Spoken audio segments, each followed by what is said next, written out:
right here in Pennsylvania. I grew up in Perry County. I don't know if you guys we're kind of far away from there, but I grew up in the central part of the state. And my first job, thank you for cheering for Perry County. My first job was on the Pride of the Susquehanna. Do you guys know what that is?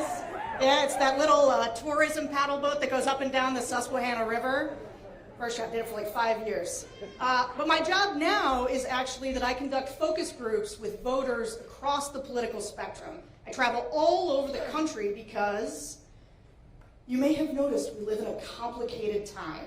And the thing that helps me understand politics today is talking to voters, right? That is the only way to understand what's happening in this country is by asking them how they think things are going. So I know you guys are here today because you know that America is about to make a really important decision.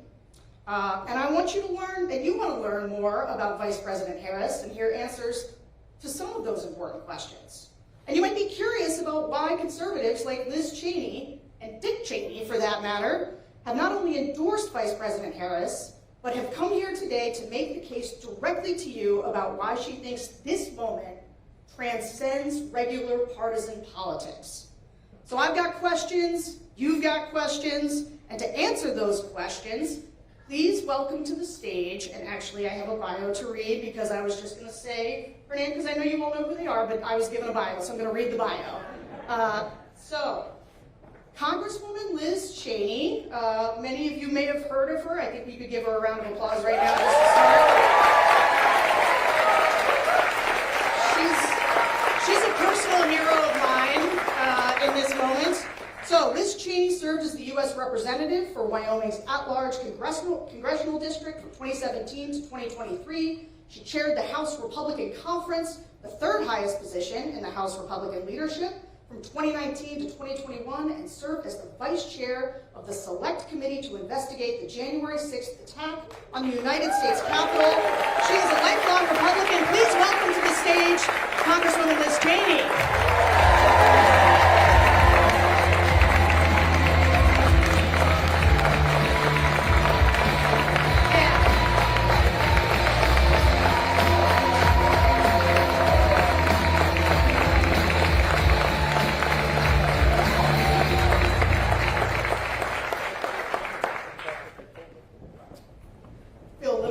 Doing an introduction on this next one because everybody definitely knows who she is. But Kamala Harris, she always fights for the people, whether it was fighting the big banks on behalf of homeowners, or going after cartels smuggling humans and drugs into our country, or standing up to big pharma to cast the deciding vote as vice president to lower the cost of insulin to $35 a month for our seniors. She is the Democratic nominee for President of the United States. Please welcome to the stage Vice President Kamala Harris.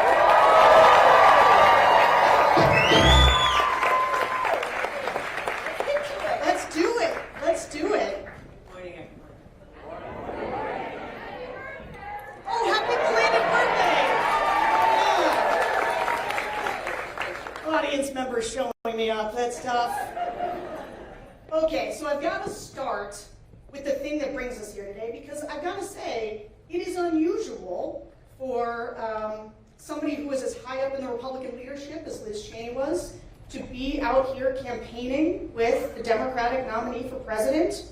And so maybe, why don't both of you tell us, but you start, you've actually marshaled unprecedented support from Republicans in this election. Why do you think that is? Thank you, Sarah. Thank you for being here, for your work, and the Congresswoman. Thank you. I have said before, and it must be repeated each time, there are moments in the history of our country which challenge us, each of us, to really decide, do we stand for those things that we talk about? including a particular country over party. And you have been extraordinarily courageous in the way that you have done that, and I thank you for that.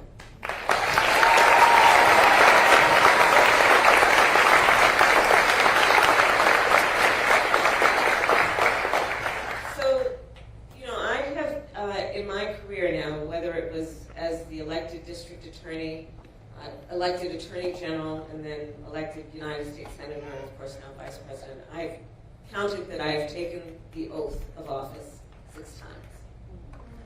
And for the elected leaders here, we know it is an oath that one must take sincerely and unequivocally, which is an oath, among other things, to support and defend the Constitution of the United States, and to understand what those principles represent and what they require of the individual who holds the office in the public trust. And let's not undervalue that point as well. It is not about the individual. It is not about what is in their personal interest. It is about what is for and in the spirit of the public good. And this is a moment in this election that presents a real contrast among how I, as one of the 2 nominees, and my opponent, the former president, think of that duty. And it is a duty, by the way. There are certain things in our lives that we have the choice if we feel like it. And then there are certain things that are just fundamentally a duty. Like to raise our children, things of that nature. It is a duty to take seriously that oath and do it for the sake of the public good and in the public trust. And I think that at this moment, with the choice that the American people have in this election in 2 weeks and 1 day, this election is presenting, for the first time probably in certainly recent history, a very clear choice and difference between the 2 nominees. And I think that is what, as much as anything, is bringing us as Americans together, who are understanding that we cannot, with such fundamental stakes being presented, afford to be mired in ideological differences without really staking our claim to the most fundamental ideals upon which our country stands.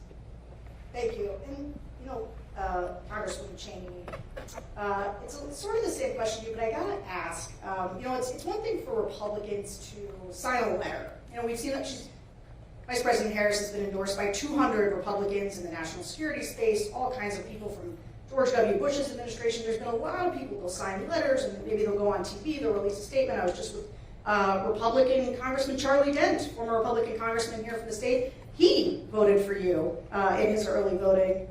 But you are out here campaigning. You are out here holding events. So talk about why it's been so important to you to be as involved as you are in getting Vice President Harris elected. Well, thank you so much, Sarah, for the question, and it's an honor to be here today with you, Madam Vice President.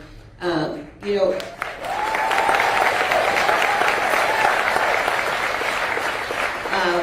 for me, every single thing in my experience and in my background has played a part in my decision to endorse Vice President Harris. And you know, that begins with the fact that I'm a conservative, and I know that the most conservative of all conservative principles is being faithful to the Constitution. And you have to choose in this race between someone who has been faithful to the Constitution, who will be faithful, and Donald Trump, who, it's not just us predicting how he will act. We watched what he did after the last election. We watched what he did on January 6th.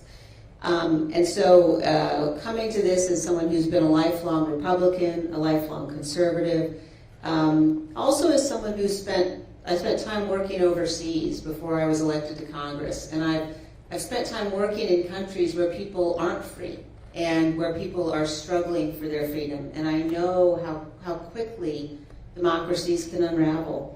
And I know that as Americans, we can become accustomed to thinking, well, we don't have to worry about that here. But I tell you, again, as someone who has seen firsthand how quickly it can happen, that is what's on the ballot. That's absolutely what's on the ballot. I also, I come to this decision as a mother.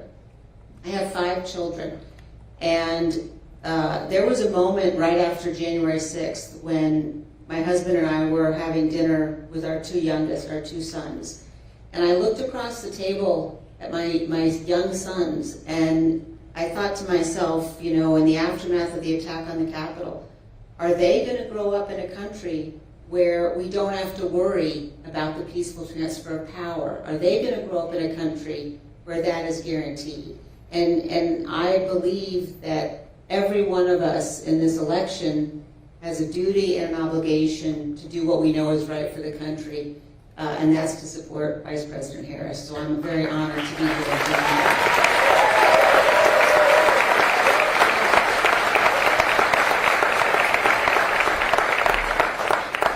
If I can just echo the Congresswoman's point.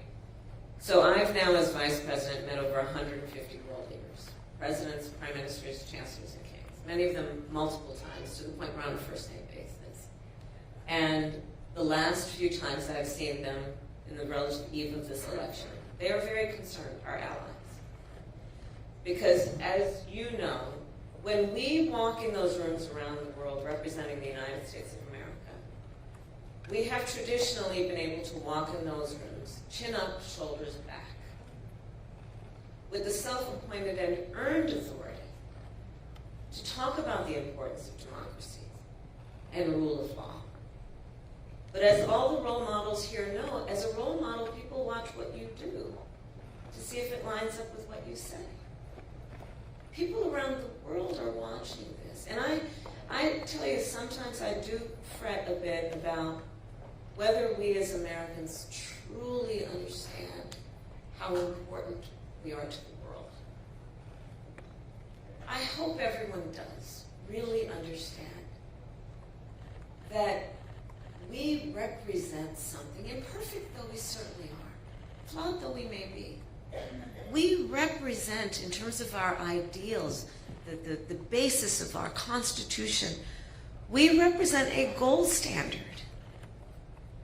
And when we have someone who has been president, who wants to be president again, who is saying he would be dictator on day one, would weaponize our Department of Justice, one of the principles of our democracy is that we say we have a justice system that is blind, that is not punitive against one's enemies. They are watching. So this is about direct impact on the American people, and it most certainly will impact people around the world. You know, I'm so glad you brought that up, and I as a follow-up, I would just ask Congresswoman Cheney, too, we live in a dangerous time. I mean, I think Americans are watching what's happening overseas, in Ukraine, in Israel. Republicans, we used to be the party that would be on the side of our democratic allies like Ukraine. Talk to me a little bit, and all of us, about why, from a foreign policy standpoint, you find yourself able to endorse Democrats who didn't used to be that way. Well, it's not just able to endorse them, but if you look at the numbers of the most senior officials who served Donald Trump, his own vice president, national security advisors, as chief of staff, the leading generals who served him, who've all said he's unfit. And people really need to stop and think about how completely unprecedented that is. And the idea, when people sort of say, well, we might, be tempted for some reason or another to vote for Donald Trump. If the issue is foreign policy, I would just ask everyone, think about how dangerous and damaging it is to have someone who's totally erratic, completely unstable, someone who has aligned himself with, who idolizes tyrants. He idolizes tyrants. You know, again, the choice here with respect to national security policy is a man who has proven, he's absolutely proven that he will not stand up, he won't defend this nation with respect to our own Constitution and rule of law. And Vice President Harris, who has been clear in terms of support for Ukraine, in terms of recognizing and understanding across the board that America cannot maintain our own freedom and security if we walk away from our allies around the world. And our adversaries know that they can play Donald Trump. They absolutely know that they can play him. And we simply can't afford to take that risk. So as someone who's spent a career on national security issues, again, this was not at all a difficult choice for me. The choice here is absolutely clear in terms of the necessity of supporting Vice President Harris. And if I may emphasize, part of the backbone of our national security is our military. And let's please not overlook how someone who wants to be commander-in-chief and has talked about our servicemen and women, has talked about an American hero like John McCain, who was a prisoner of war, said he didn't respect him, didn't like him because he got caught, has talked about our service members as though they are less than the most courageous of us, those who put on the uniform, who represent the United States of America, who are willing to die for the sake of everything we stand for. And he calls them suckers and losers. These things cannot be overlooked. And I have said many times publicly, and I'll say it again, in many, many ways, Donald Trump is an unserious man. But the consequences of him being president of the United States are brutally serious. There are things that he says that will be the subject of skits and laughter and jokes. But words have meaning coming from someone who aspires to stand behind the seal of the President of the United States. These are the things that are at stake. Couldn't agree more. So I do want to ask you another question, though, before we go to the audience. You know, you talk a lot about a new way forward. You talk about turning the page. What's on the next page? Talk to us about... you want a preview? Yeah, give me a spoiler alert, you know? Just tell us what's in the rest of the chapter. Well, first of all, I will say that it is a metaphor that is meant to also describe my intention to embark on a new generation of leadership. And needless to say, mine will not be a continuation of the Biden administration. I bring to it my own ideas, my own experiences. But it is also about moving past what, frankly, I think has been the last decade of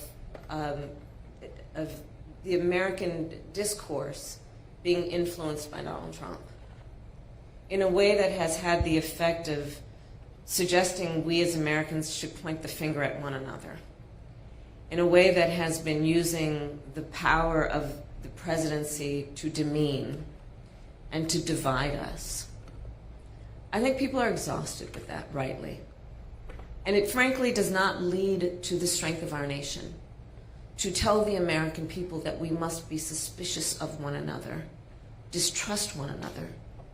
You know, yesterday I did a couple of church services, and there's many people here know the parable of the Good Samaritan. And there is, in essence, a piece of that, in my own words, that it really requires us, I think, to see in the face of a stranger, to see a neighbor, right? That's spirit. And I think we need to get back to that. The spirit of the American people is such that, you know, we are an ambitious people. We are aspirational. We have dreams. And that is productive. It is not productive of us to be a nation of people who are pointing fingers at one another, who don't understand that the vast majority of us have so much more in common than what separates us.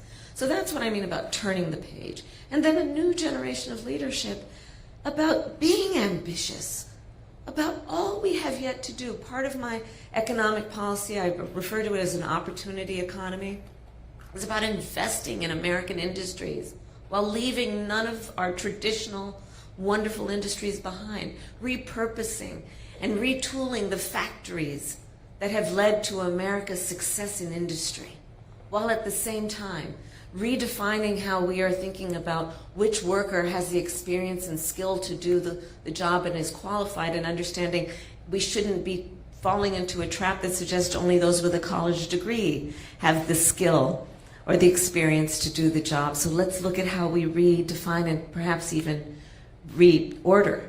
And in fact, I'm going to start with federal jobs, and then I'm going to challenge the private sector to do the same. Let's look at which of those jobs would benefit from a skilled, experienced worker who perhaps went through an apprenticeship program, not a 4-year college, but still had a 4-year degree in essence. So these are the kinds of things that are about seeing the opportunity of this moment and investing in it. I'll tell you, and I know this is a controversial topic for many of us, I love Gen Z. Because we have Gen Zs in our lives. We have kids who are Gen Zs. It can be complicated, I know. I love Gen Z. These young leaders are they're clear-eyed. You know, they've only known the climate crisis. They've only known active shooter drills. I mean, we had fire drills, not our kids, right? But they also, they're so wonderfully impatient. Right? No, really, that's good. That's good. They're ready to get in there. Let's invest in them. So, for example, one piece of my opportunity economy is we got to deal with the reality of where we are right now. The American dream for previous generations was something that people could kind of count on, not so much anymore in terms of home ownership. We have a housing shortage in America. We have a supply shortage. So part of my plan is, hey, let's be clear-eyed about this moment. Let's invest in the future. And as a devout public servant, I also know the limitations of government. I want to work with the private sector. I have in my career the skills, the breadth, the depth of value in those active partnerships benefit us all. So part of my plan for housing is to actively partner with building developers, with home builders, to create tax credits, to increase the supply of housing in America. My estimate is I think we can actually do it by 3 million by the end of my first term.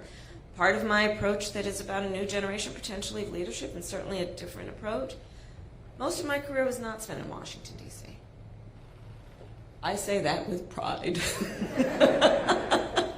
In that, most of my career was spent as a prosecutor, but making decisions that had a direct impact on people's lives.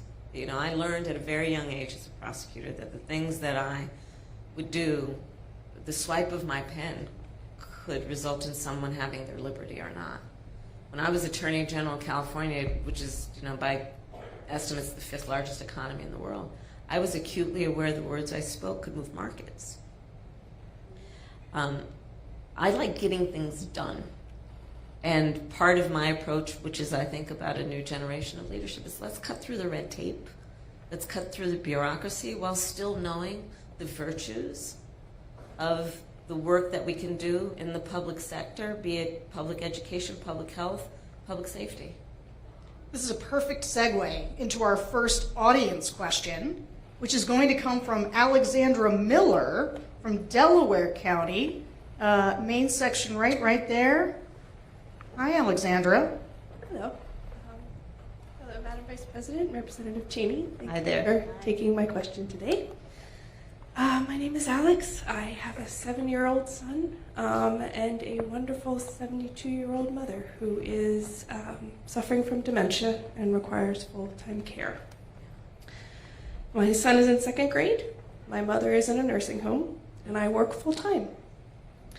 The costs of childcare and of elder care are staggering, but simultaneously, the professionals that help care for both our children and our elders are generally underpaid, which makes it difficult for them to support their own families and do the jobs that they need to do.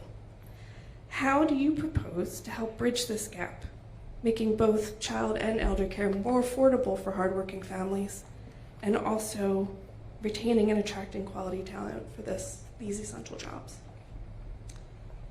So first of all, you're dealing with a lot. You're dealing with a lot.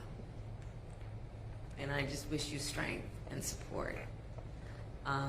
You are a part of what we call the sandwich generation, which are those parents and children who are right in the middle. They are taking care of their young children and taking care of their parents as they age. And it's a lot. And so I actually plan to address this in a substantial way because I actually bring a personal experience to it as well. I took care of my mother when she was sick. And that work is the work of trying to cook something that they feel like eating, right? Trying to figure out which clothes will not irritate their skin, help them put on a sweater. It's about trying to figure out how you can say something that brings a smile to their face or makes them laugh. It's about dignity. Meanwhile, you have a second grader. You try and teach that kid how to read. Spending time with them, reminding them they are special and can be anything. And in the middle of all of that, if you are working, or just to have a minute to breathe, it's a lot. It's a lot. So the way that this plays out for many people is it's one of just a couple of ways. One, if you have the good fortune of having enough extra money, you can hire somebody to come in and then, exactly as you said, you, knowing what you just shared with us about yourself, would pay them the value of their work. Or someone in this position would have to basically spend down all their savings so they could qualify for Medicaid, which means they pretty much have to get rid of everything. Or they have to quit their job, which means one less income in their household. And this is this issue for me is a matter of dignity. Yours, your parents, and the well-being of your child. And you being able to do what you naturally want to do, and the thing that we should value in our society, which is someone like you who is taking on the duty and the responsibility of all of that. So my plan is that instead of those scenarios I just mapped out, we will restructure it so that Medicare covers the cost of in-home health care for your parent so that they can be at home and you can then have the assistance with someone who can help prepare that meal, help them get dressed, and you can still give that baby of yours all the love that they deserve, and you can have sanity in the process, and everyone can have dignity. And so this is my approach, which is let's just look at this as let's just come at it from common sense, by the way. It's just common sense. And what is a common sense practical approach to doing this? Because when you are able to be productive, we all benefit, by the way. When that child is able to have a parent who is able to help them with their reading and remind that child that they are special, we are all going to benefit from that. So thank you for raising the subject. And you take care of yourself. Okay, next we're going to call on Ashley Scott. Speaking of Gen Z, although I guess I shouldn't assume I know what generation she's from, but she is a student from Bucks County. Hi.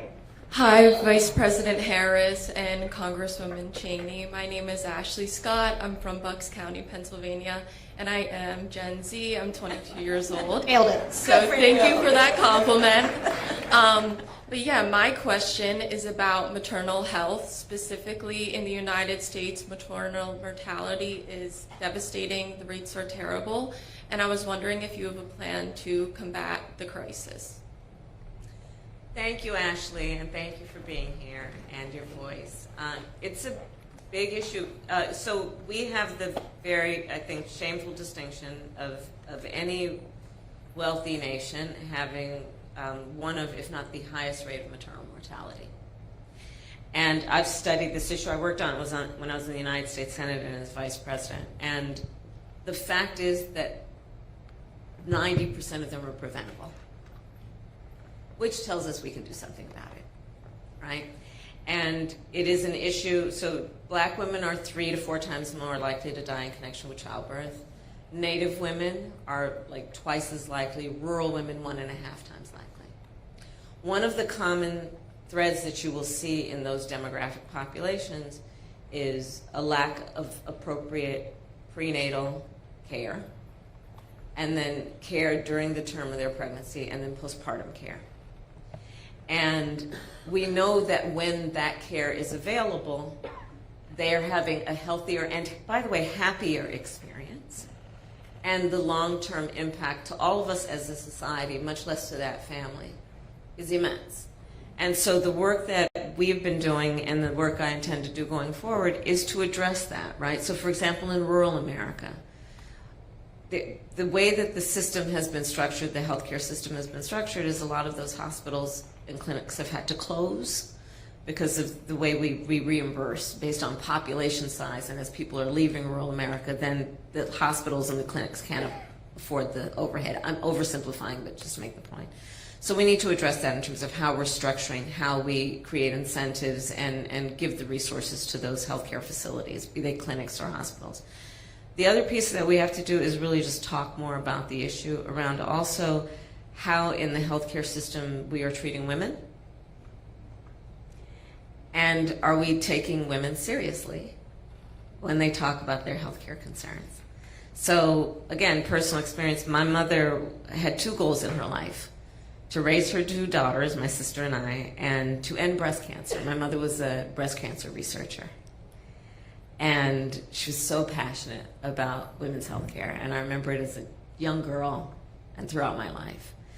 And we still have a lot of work to do to make sure that when she walks into that clinic, that doctor's office, that hospital, that she's taken seriously.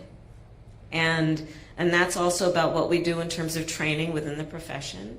It's also about what we do in terms of public education to get information to women so that they know that they are not just complaining and they should not suppress or subordinate, but their concerns might be about themselves because they're taking care of everybody else. So there's a lot of work to do, and of course there's a connection between this and what we need to do. Since the Dobbs decision came down, when we are looking at, I've met with a lot of, in particular OBGYNs, who are concerned that there are kids going through, young people going through their medical school who are now feeling deterred from engaging in reproductive health work. And reproductive health work is vast. It is not only about abortion. It is about a whole array of care. And we want to make sure that we're not creating disincentives for people to go into that very, very important profession. And then we also want to make sure that we are in the whole issue of reproductive care, not suggesting to women or the people who love them that they should be judged. Because there is that also when you're talking about reproductive care, where women sometimes are made to feel or do feel embarrassed to talk about their needs as it relates to their reproductive health. And then of course, I feel very strongly the government should not be telling any woman what to do with her body.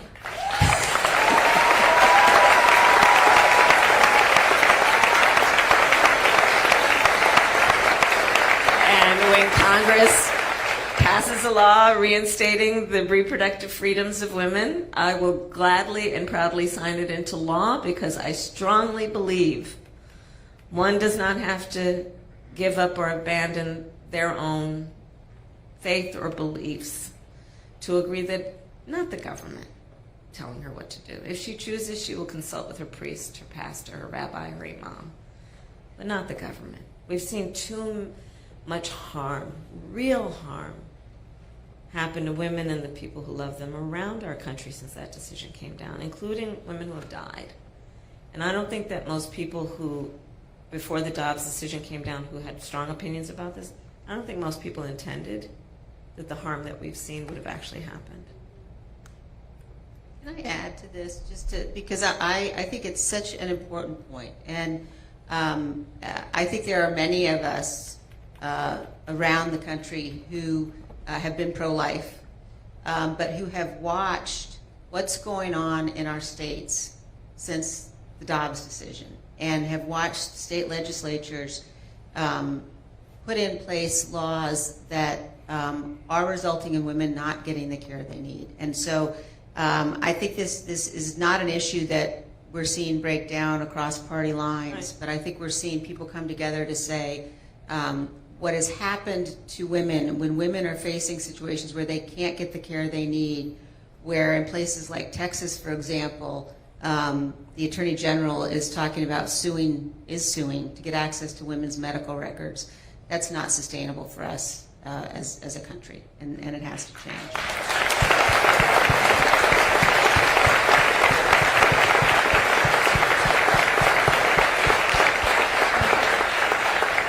So as we come close to time here, I want to ask you both kind of a final question. You know, I watched the conversation in the country and the way that the media covers this election, and it's often about the race. Who's up in a poll, who's down in a poll. And I don't always feel like we're talking about the stakes enough.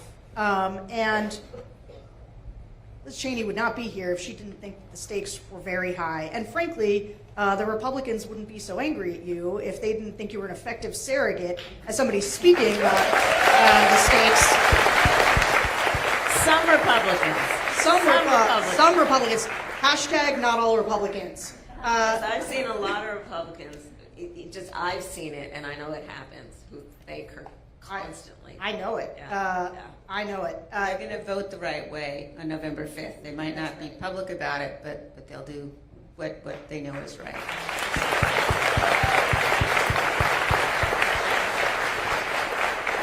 But just to close, and maybe starting with you, Congresswoman, so you can have the last word, talk to me and all of us about the stakes. Many people in the room here are undecided voters. What's kind of the last pitch that you would make about why this election is so important and why you believe they should vote for the Vice President here? Well, I think that in this election, and especially here in Pennsylvania, we have the opportunity to tell the whole world who we are. And we have the chance to say, you know, we're going to reject cruelty. We're going to reject the kind of vile vitriol that we've seen from Donald Trump. We're going to reject the misogyny that we've seen from Donald Trump and J.D. Vance.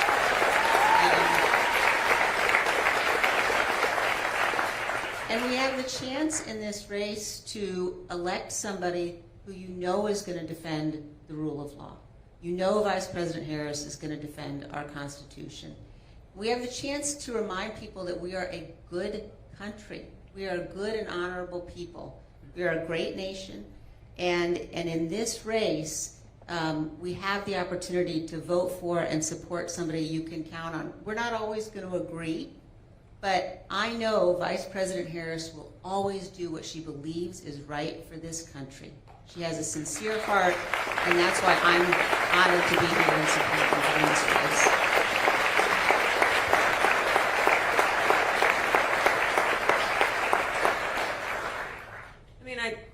Exactly. Listen, so in my career as a prosecutor, you've heard me say this, I never, ever asked a victim or a witness, are you a Republican or a Democrat? Never. It wouldn't have even occurred to me to ask that. I did every time ask, are you okay? And and I feel very strongly that, for example, on the issue of partisanship, yes, we're going to have disagreements, but I actively invite good ideas from wherever they come. That's why I'm going to have a Republican in my cabinet, by the way.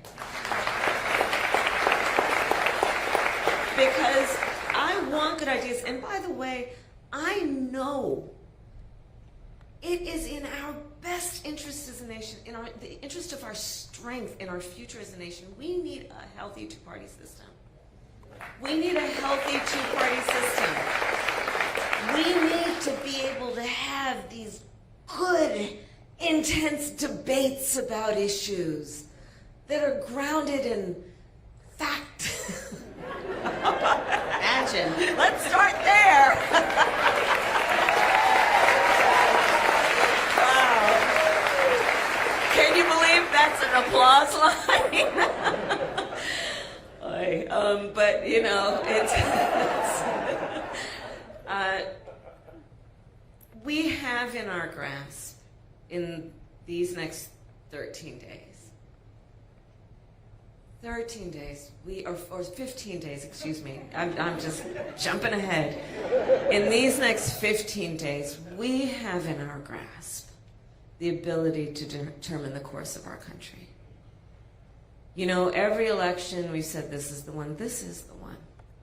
This truly is the one.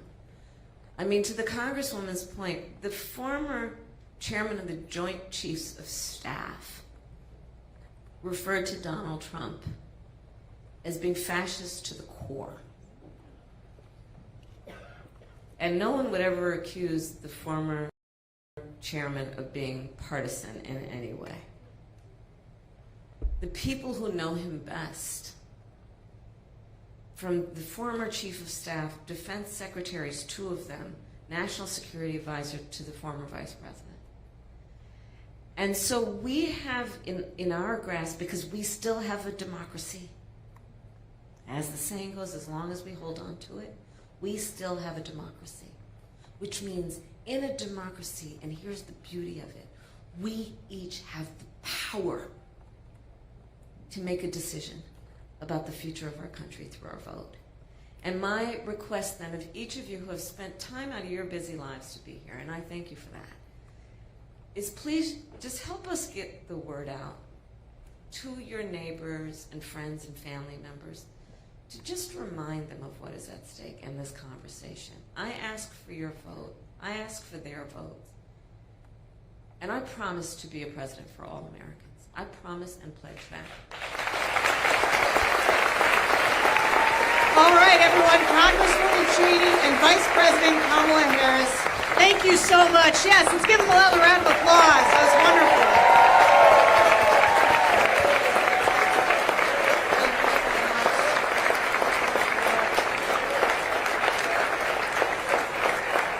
Thank you for coming.